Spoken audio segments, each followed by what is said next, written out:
鸾这次真的有点不一样，原本很多人以为这又会是一部模板化古偶，结果杀青消息和路透一出来，整个古装圈的讨论度瞬间上来了，甚至有一种还没开播就已经提前入局爆款赛道的感觉。若是想破局，只有成为机器之人。家国动荡，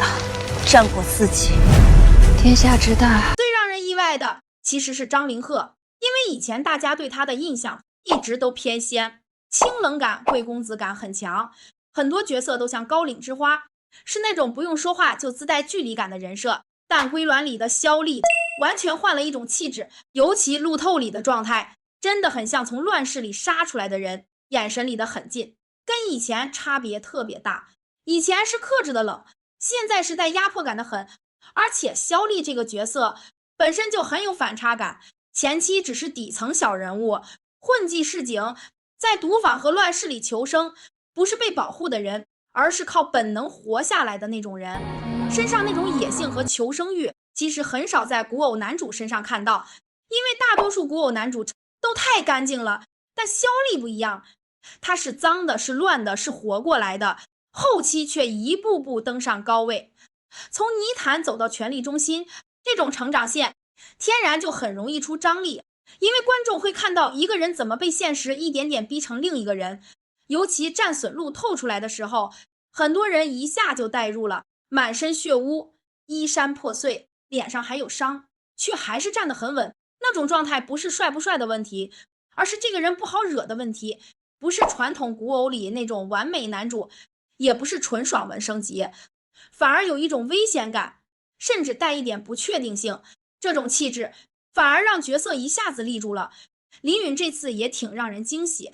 因为过去大家对她的印象更多还是偏灵动感，偏少女感，但归鸾里的温瑜明显是另一种类型，清冷、隐忍、压抑，还有很强的破碎感。尤其素衣造型出来后，亡国贵女的氛围一下就有了，不是单纯好看，而是那种命很重的感觉。但温瑜又不是单纯柔弱，她其实是很典型的权谋型女主，背着国仇家恨活下去，很多事情都藏在心里，表面温柔，实际上非常清醒，甚至可以说她是全程在控制局面的人之一。这种角色最难演的地方就在于不能太外放，也不能太情绪化，因为他的情绪是压在水面以下的。但路透和一些片场状态里，林允其实已经有那种压住的感觉了，尤其他和张凌赫同框的时候，氛围感特别明显，不是工业糖精那种甜，也不是刻意营业的亲密，而是带着试探和拉扯，两个人都不简单，也都各有目的。这种关系反而比单纯恋爱线更容易让人上头，因为他们不是谁依附谁，也不是谁拯救谁，而是势均力敌，甚至是互相试探的危险关系，一个想往上爬，一个想复仇复国，从互相利用慢慢变成真正能并肩的人。这种双强设定其实已经很久没在古装剧里看到过了。而且归鸾最吸引人的地方就在于它的乱世感，不是轻飘飘的爱情故事，也不是悬浮权谋，而是有重量的世界，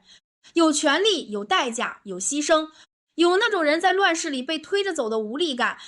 从目前放出的东西来看，剧组在氛围上确实下了功夫，无论是雪景、战场，还是整体服化道，都有一种比较压抑的质感，甚至有一点冷兵器时代的真实感。这种风格反而很适合归鸾这个故事，因为它本来就不是甜的，而是带血的。尤其张凌赫和林允的组合，一开始很多人并不算特别看好，甚至觉得有点违和，但路透出来后，讨论度明显变了，因为两个人放在一起确实有一种很特别的 CP 氛围，不是轻飘飘的甜，而是带着宿命感，像两条本来不该交汇的线，硬生生在乱世里撞在一起。包括片场的一些互动也挺自然，没有刻意营业的感觉，反而更容易让观众带入。而且现在观众对古偶的要求其实越来越高了，光靠恋爱线已经很难真正出圈，大家更想看的是角色有没有成长感，感情线有没有拉扯，权谋线能不能立住，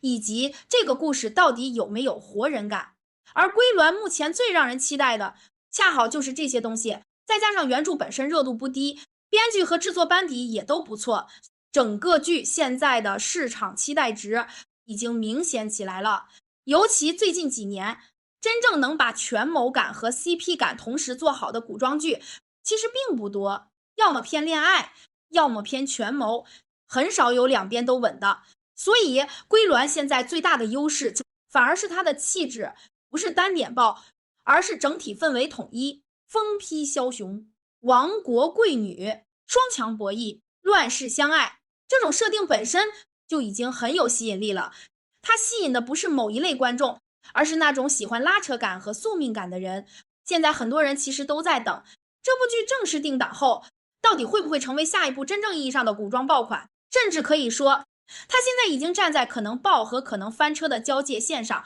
但也正因为这样，才更让人想看它到底会走到哪一步，